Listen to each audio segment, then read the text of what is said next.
So that's the problem.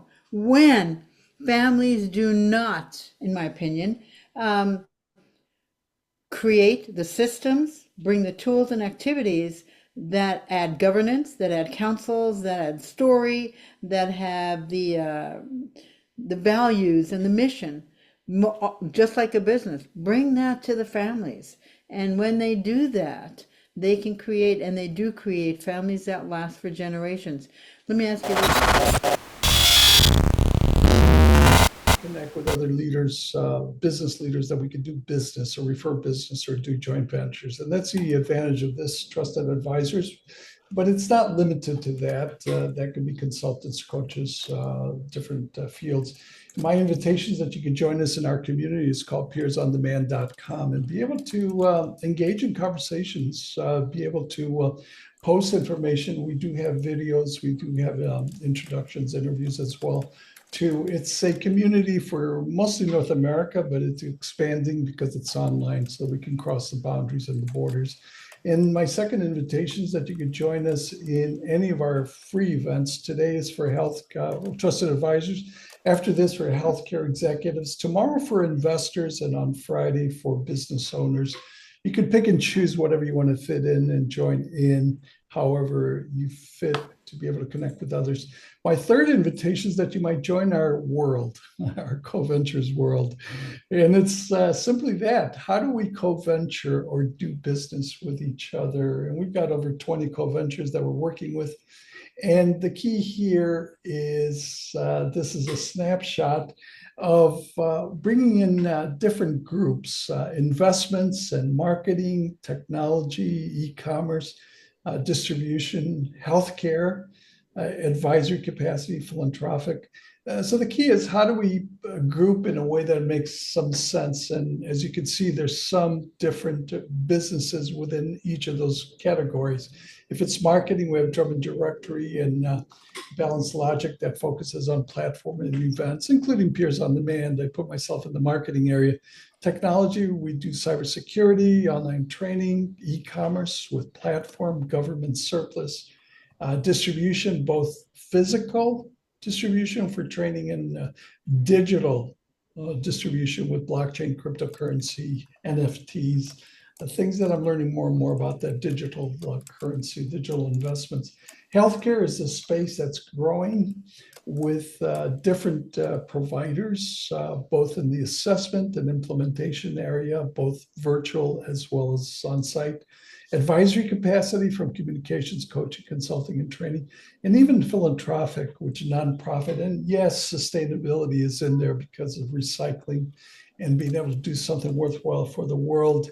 The plan and thought that we can have a co-ventures, as long as you're doing business to business or business to government, and as long as you provide an online product or service or willing to do a revenue share, you're a co-venture uh, invitee, and you could freely join.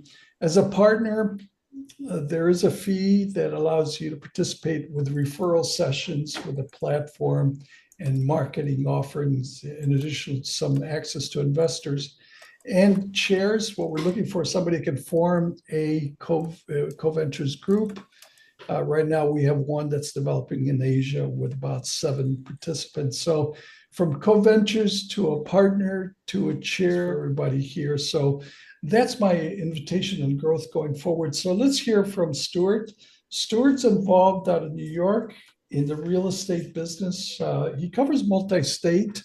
And certainly, Stuart, I wonder if you could say more about what are the big ideas in your industry, big ideas in your business, and how are you planning to grow your business in the next 6 to 12 months? Stuart Silverberg. I view the real estate business as a mature business where big ideas are hard to come by, and most of the sectors in the real estate field are struggling with more capacity than they actually need.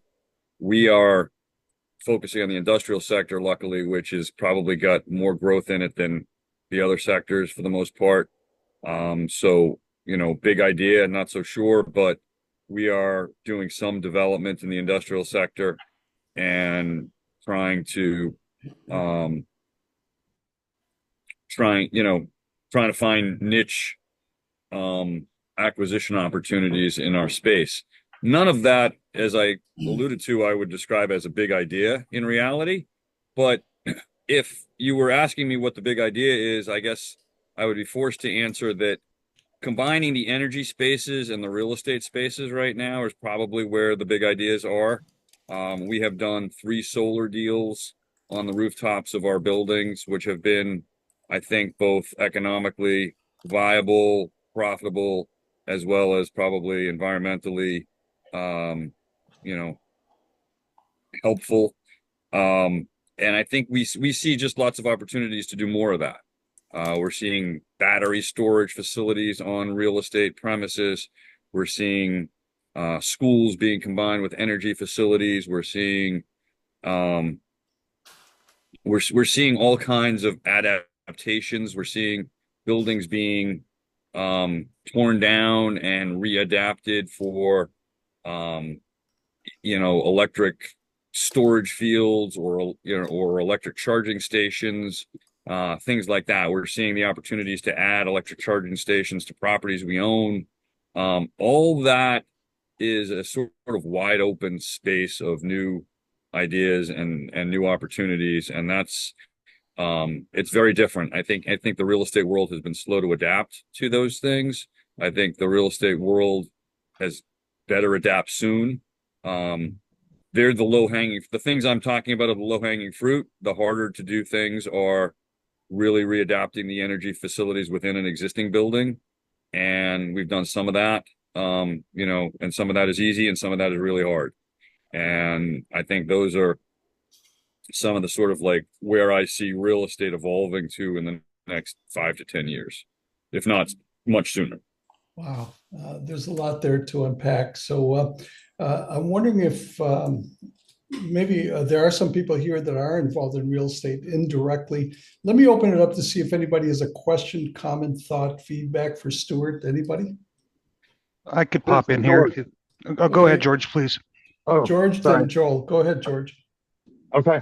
So Stuart, big thing that we are an advisor and member to Principles for Responsible Investors, the UN group, so 2NPRI, you can look them up. All the investors are looking for growth opportunities and they're looking at the real estate market. And these guys have actually identified those that are filing compliances, both in EU, Asia Pacific, and now the US and Canada, are going to be miles ahead, just everybody else for the compliance stuff that I was talking about, because they're going to avoid a number of fines, things of that nature. And those that don't, you're going to see their values go way down because of the size of fines that they're paying. Example, the SEC just fined Keurig. We all know who Keurig is, the little coffee cup maker, right? Yes. They make 1 cup at a time. They just got a $1.5 million fine for saying that their K cups were recyclable in their annual report, and they are not. Well, is there a question there for Stuart or comments? Yeah. So what are you seeing? I agree with you on the electrification and infrastructure and charging infrastructure.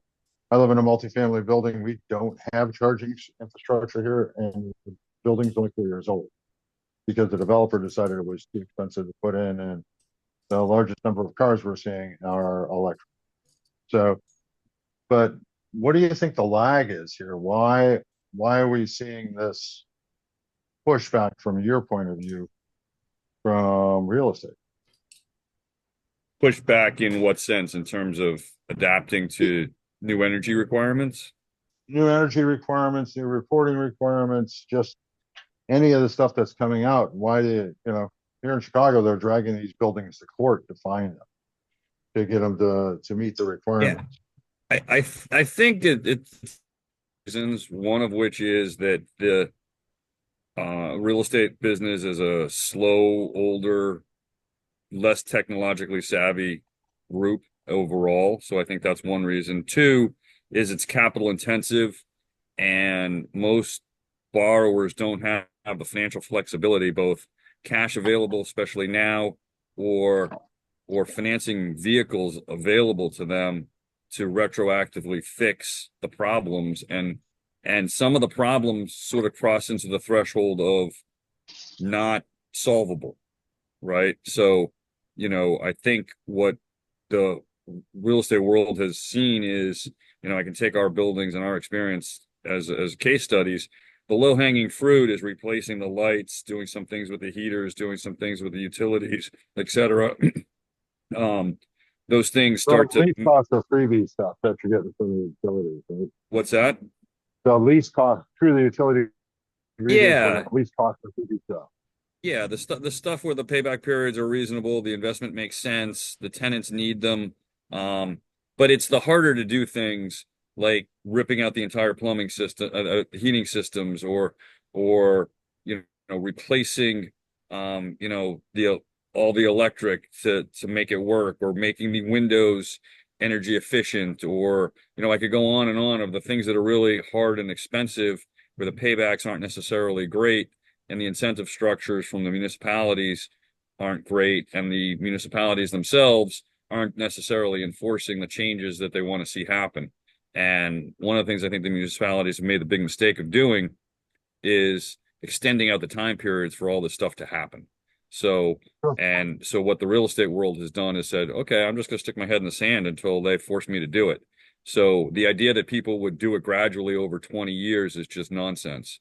Um, and I think the municipalities have just, dragged their feet because they don't want to kind of jump in. And because a lot of the bigger cities have started to, but New York City made the same mistake that I'm describing. Like they said, okay, well, we'll do it, between now and 2050. Well, guess what?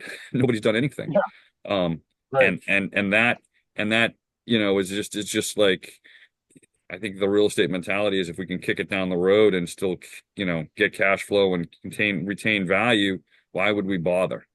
And so Okay. there's your big picture short answer. Well, and just as a heads up on the side for everybody that's involved in real estate on the call, the Department of Energy's got a great program. Several of our REIT clients have used it. Um, you got to finance it up front, but they write you a check for 100% for combined heat and power, which is your power generation, steam, and hot water, right? System going in for Hmm. replacing the existing mechanicals. And they pay for it 100% once it's installed. So we've been involved in several audits on programs like that, and it really does work well from that aspect of, you're talking, for example, the Board of Trade building, which was here in Chicago Board of Trade building did that because they're getting ready to convert to residential, and Gold Star is the manager, and they did it. And okay, it was a big chunk of change. It was $250,000, but So how that much was it $250,000. to replace the entire HVAC system Yep, in a big yep, building? yep. That's a, Because that's they reused the existing piping and whatnot, and the VRFs were all left in place. And they looked at the primary system, the chiller, and the boiler system, if you will. Yeah, And they that's a okay. pulled chunk of those out. change. Well, let's hear from Joel Smith. So Joel had a question for sorry. Stuart also. Joel, go ahead. Sure. So Stuart, a question that I would have is tied into both what could be construed as leads or Delos, or for the matter of what we can get back with different reimbursements and maybe even change of administration. But the thing that we've ran into here in Utah is we've had a huge growth curve in our metro areas over the last 10 years. We're the fastest growing state, as many of you know, and we've ran out of space in our primary metro area in Salt Lake County. So either going vertical or retrofitting some of the vacant buildings to actually be company stores where people can live there as well as work there has been some of the target that's gone forward. What my question is there something out there that can allow for some of these subsidies and programs to be put together to do some of that conversion? And then also with some of the other things which we could talk about a little bit later on, are there ways that you can also supplant what's coming from transmission power carriers to be able to help with the efficacy of things that are a little bit more advanced than, say, just parking lot solar arrays and stuff like that? There's definitely real estate out there that's going to have to go through conversion, Stuart. There's no question about that.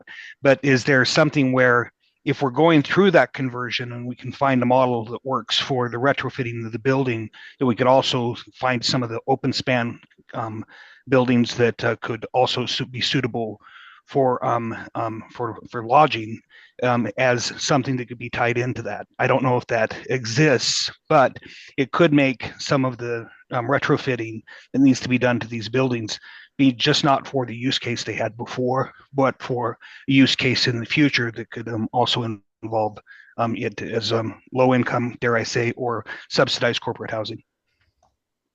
Yeah, I mean, I don't know if I have an answer for that, but I'd say the biggest driver of that stuff generally is the municipalities who will offer tax credits for affordable housing and or real estate tax breaks for affordable housing. So that's usually your, what I'll call stimulus to taking old buildings that are not necessarily economical in today's world and trying to push them over the edge into the, economic viability category. That's usually where the rubber meets the road and developers get meaningful enough tax breaks to be incentivized. So a combination of a private public solution that can Yeah, incorporate what the two of you are talking about with also some of the needs that may be able to take care of housing. yeah, that's definitely part of it. I mean, and then there are some specialized programs, like there's something called PACE financing, which allows you to sort of bypass your typical financing structure. Not always lender friendly, but certainly options in terms of retrofitting certain buildings. But it's not a change of use program as much as it is an upgrade and improvement program. And making sure that the viability of the real estate is renewed because it's strained. Got it. Yeah, it's usually taking buildings that are already viable and helping them get to the next energy level efficiency stage. Cool. Yeah, Joel put his information on the chat box. Certainly encourage you to connect with each other. But let's hear from Bill Blyler. He is in something that we're paying a lot of attention to, and that's sustainability and being able to change. And I'm trying to remember this: waste until energy. So Waste maybe to Bill, wealth. you could say it better than I can.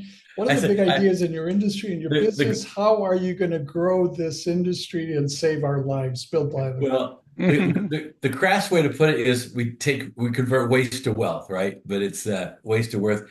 And the fascinating thing, we've got some key technologies, and it's all the challenge is where do you focus so you can get the best ROI, right? Because with both the nanotechnology and the microbial technology, neither one of which are new, but we found new applications to apply them, and it's a matter of where do you want to spend your time? Because we're a small company, bootstrap company. Where do you spend your time so you get the quickest return on revenue? And in a picture is worth 1,000 words. Rocky, if I may share a screen for just a moment. On the pond, there's three quick pictures. On the top one here, we used our nanotechnology, which are nanobubbles, small, tiny oxygen bubbles, to eradicate and turn this cloudy pond day 1, day 4, day 30. Okay? From murky to clear. That's just the nanotechnology. Down here at a golf course pond out in Glendale, Arizona, we used a combination of our nanotechnology and our microbial solution to eradicate the algae here to here. Pretty cool, right? Yep. And then the third case, this is duckweed. Those of you from the Midwest, this is what that yellow murky stuff is on top of the ponds out in rural areas. Okay, this was our microbial solution only going in 3 days from here to here. Technologies, and it's a matter of there's so many applications on the nano side, whether it's taking extra oil from oil wells, it's injecting nitrogen bubbles in there. You clean up water, clean up ponds, lagoons, whatever. On the microbial side, we use it as a soil regenerative side, and it helps crops to grow. But it also, because they're microbes, microbes to compost are like probiotics to your gut, right? The microbes break down biomass. Okay, so they work to break down compost. They work to break down uh, manure slurry. They work to other pond cleanup. And so for me, there's so many cool ideas out there, and it's just a challenge of where to put our time and focus to bring in the revenue, right? And so when we talk about these technologies, depending on who you talk about, it's like, wow, you mean we can take a quiet oil well and pump additional oil from it? Or we can take, a typical golf course might have 10, 11 ponds on it. We can take all this and clean up these unsightly, smelly, murky ponds and make them clean again. Or we can take Terraplenish, and instead of using chemicals on the golf course, we can use Terraplenish to grow the turf and the grass, right? And it's like, where do you spend your time? Well, that's a good question, Bill. We've got geniuses here. Let's ask them, because you've got me in the human weeds, and I'm here in Florida. There's alligator weeds here. So weeds are all over the place. I want to welcome Joshua Lieberman's joined us. We're talking to Bill Blighter. Let me open it up to see if anybody has a question, comment, thought, feedback about how you go from duck weeds to money weeds, I think is what you're talking about, Bill. And I'll phrase it a different way. And I'm probably just looking for affirmation. As Rocky knows, I'm a 40-year sales guy, right? And I just happen to be in this space, but I bleed sales. And we sales guys know there's short-term, long-term. And the issue is when you're talking to prospects, we can take out there and we can have them sample their Terraplenish, right? And their crops, but you have to go through a whole crop cycle of 5 or 6 months to see if they got better results using the organic Terraplenish versus their chemical anhydrous and diammonium phosphate, right? Um, Whereas we can take the same Terraplenish microbial solution, that's what the brand name is, Terraplenish, and apply it to a murky pond or to a compost pile and show them rapid results. But the quintessential problem is that there's much more long-term money on the crop prospect, right, than there is in cleaning up someone's pond.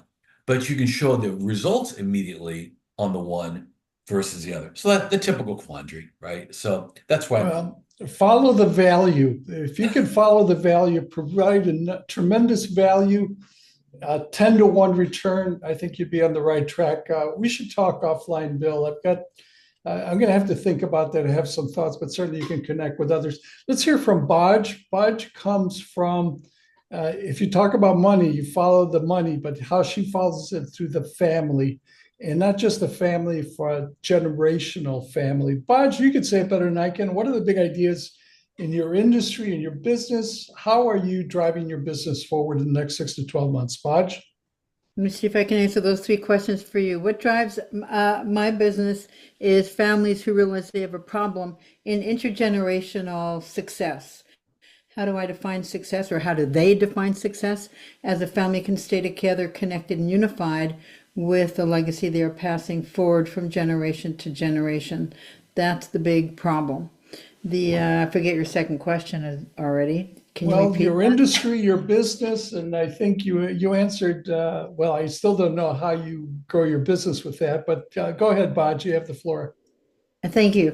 And the second one, challenges for my business, is this is why do I need you?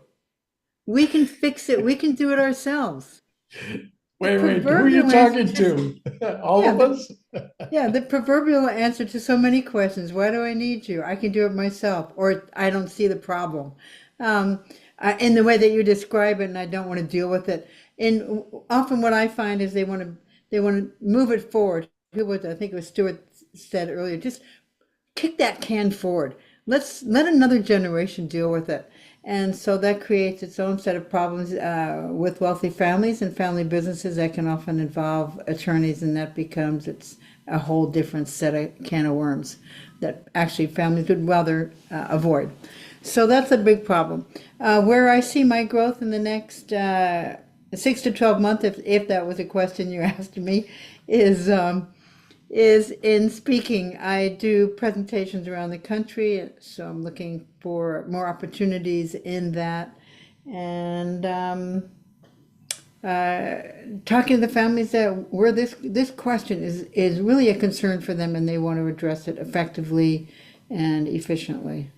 Well, they all want to address it. What I see is the wealth transfer. I saw somewhere it's a $30 trillion wealth transfer going from the boomer generation to the next generation. So somebody's going to get some money, but Bill Blighter's got some feedback on that. Go ahead, Bill. I have a question, and you guys have all seen this statistic. Why is it Bosch? Is that my pronouncing it Correct. right? Thank you, Bill. Yes. But why is it?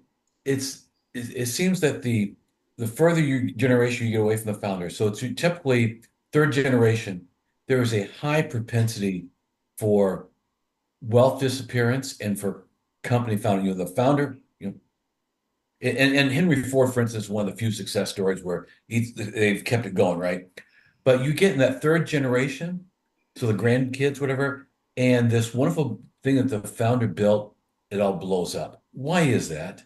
Oh, love the question, Bill. That's a great question. First, let me give you a statistic to back your question up, and Yeah. that is both Credit Suisse and Roy William, who was a consultant that I studied with, he's passed to wealthy families, found this as they surveyed thousands of wealthy families, and it was that 70% of wealthy families lose their money by the end of the second generation. 90% lose their money by the end of the third generation. And this is not a new statistic. You might remember phrases such as clogs to clogs in 3 generations, barn to stars to barns in 3 generations, rice field to rice fields in 3 generations. There are plenty of sayings like this that have gone on for hundreds of years. So it's not due to bad financial planning or bad estate planning. It's due to lack of putting that third leg on the stool to steady that stool, and that is family stewardship. In most families, at that first, second, third generation phenomenon that you spoke to, Bill, first generation is the A personality. They're moving it. Their business is their baby. They grow it to success. The second generation becomes more managerial, where they're looking to put the systems in place, operations, keep it growing, keep the foundation of the business going, and grow it to new heights. But they're not necessarily looking at adding new components, creating new parts of the business. Third generation has become used to this. They're used to the wealth. This is not new. This is something they've grown up around. So it's like, well, they're more philosophers and artists. They're Okay. more okay, I can handle it if you just give it to me. I've got the way. I've got the way. I'm not going to study about it. This is easy because it looked easy from their point of view. So that's a problem when families do not, in my opinion, create the systems, bring the tools and activities that add governance, that add councils, that add story, that have the values and the mission, just like a business. Bring that to the families, and when they do that, they can create, and they do create, families that last for generations. Let me ask you this, Bill. I think I did this last time, Rocky, so don't respond. Have you ever used soy sauce? I have. And Kikkoman probably is the one you see at the restaurants. Highly common. It's ubiquitous. Yeah. And well, Kikkoman was started by the Moji family in the 1600s. That family is still in existence today as a very purposed, meaningful family that works. Not because it's just luck. It's because they have chosen to do that. And have done so for now 16 generations. There are many families. The Rockefellers, one. Vanderbilt is not one. They did Mhm. not keep their family together. I went to school with one of them, and they were just a family of wealth, and it broke them down over time, where it just became a money grab for one generation, then the next generation, and then there was no longer a money grab. The Rockefellers still have family meetings. They know how to keep their family together. Bush Beans, the Bush family, when I've spoken to them, they consider themselves a community of companions, and they understand it takes intentionality, and that's what works. So you've Yeah, got me on yeah. my bandwagon. Sorry about that, Bill. Thanks No, for the it's okay. question, though. I will inject real quickly. My son had the opportunity to do an internship out of school as an in-house attorney with up in Kohler, Wisconsin. Okay. Yeah, yeah, yeah, yeah, And they did a company outing, and the current president of Kohler, at least at that time, was fifth generation. yeah. Okay. And someone asked him how he, with all the success of Kohler, how they able to sustain and whatever. And he said, well, and I think I can say it, is that quote. He says, when your name gets peed on millions of times a day, it keeps you humble. Yeah, you bet. And that's what's because the Kohler logo is right there in the urinal. And he Yeah, said he was very it was very humble, but it was very honest. So that's a you're part of your 10% success stories, right? He's yeah, yeah. exactly. Humility. I got to remember that, Bill. But let's hear from Joel Smith. He's Thank someone you. you need to know. Like I said, last time I talked to him, he started a town in Utah, I believe it was. But he's certainly doing a lot of different things. He also considered working with Saudi Arabia with the mile with that building.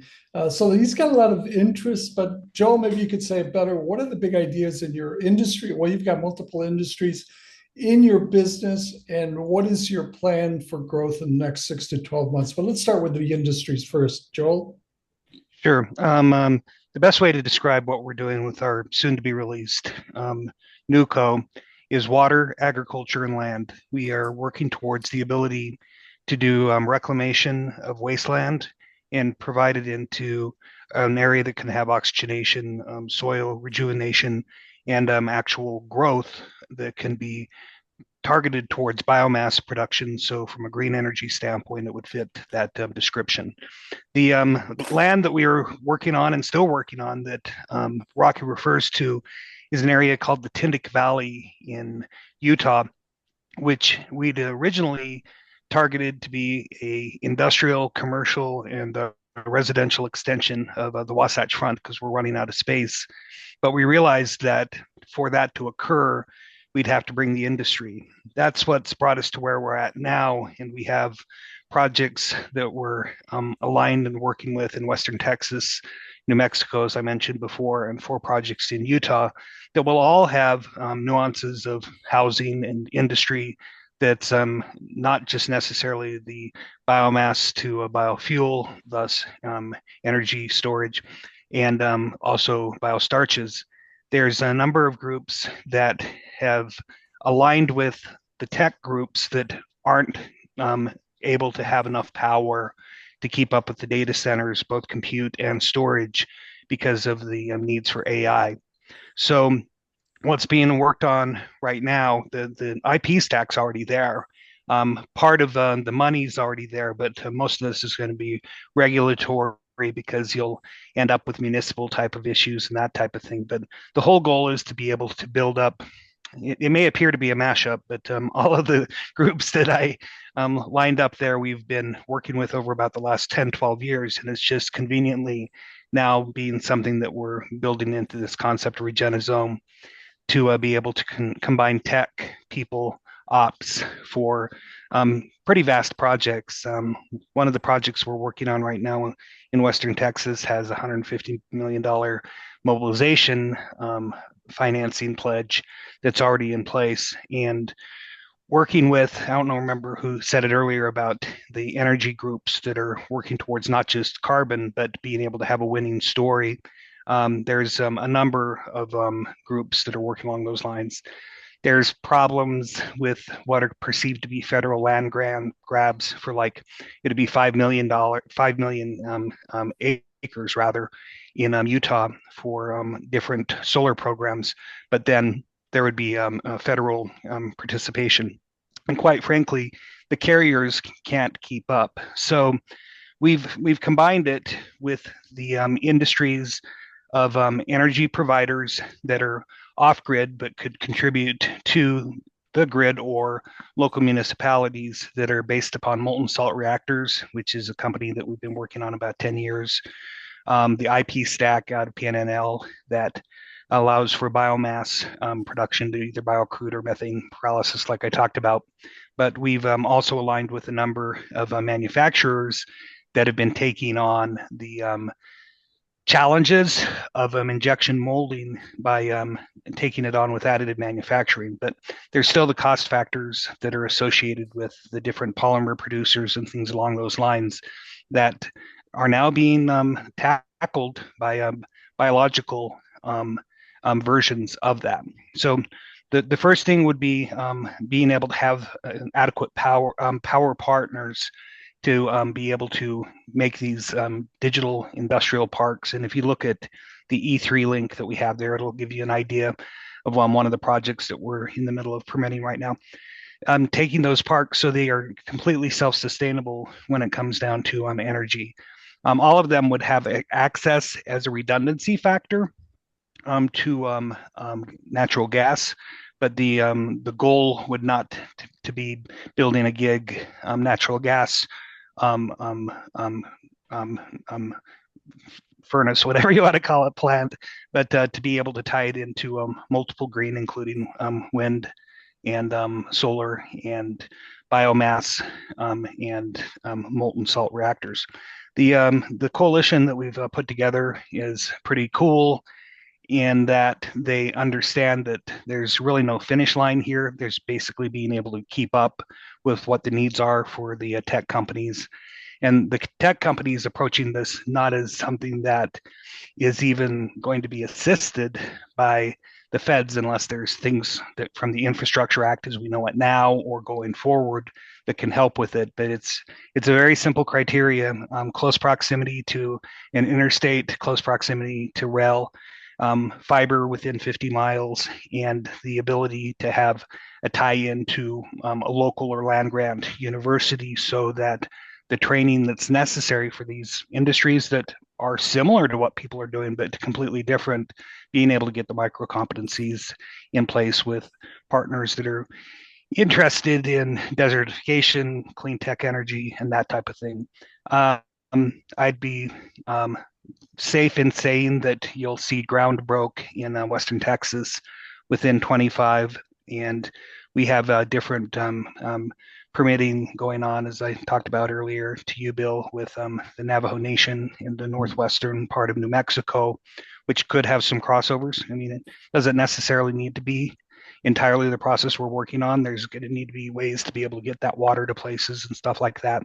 And then the 4 locations that we're working in Utah, which includes Tinnick that we've talked about, Rocky, what's called the Utah Agritech Hub in 6 different counties, where we could hopefully convert people from alfalfa, which is a horrible water hog, and move it into sorghum and other things like that, probably sorghum Sudan. And then also ways to be able to tap into the unusual benefit that Utah's been working on for quite some time of an inland port designation that would allow for drop and take of distribution centers and things along those lines. Everything about this would even work towards how do we have electric locomotives for that separation? How can that be tied in to the grid? But I'm getting off topic. But as we drop more information about and Regenizome, I'll be more than glad to share that. But as of right now, the information that I put up in the chat is a snapshot of some of the participants that we have working with this initiative, and I look forward to ongoing dialogue. Yeah, let's leave trusted advisors We do that on a monthly basis, but it's not limited to just that event. You can join us before then. Coming up, we'll have it for healthcare executives. The opportunity, of course, also is to be in our community, peersondemand.com. Join any of our events and consider co-venture opportunities. Right now, we've got 27 co-venture partners that are looking in a variety of areas of technology, distribution, digital space, healthcare. So with that, I want to thank you for joining. Join us again when your time permits in a month or hopefully sooner than that. Thank you so much. Have a good day. Thanks, Rocky. Thanks, everyone. Bye-bye then.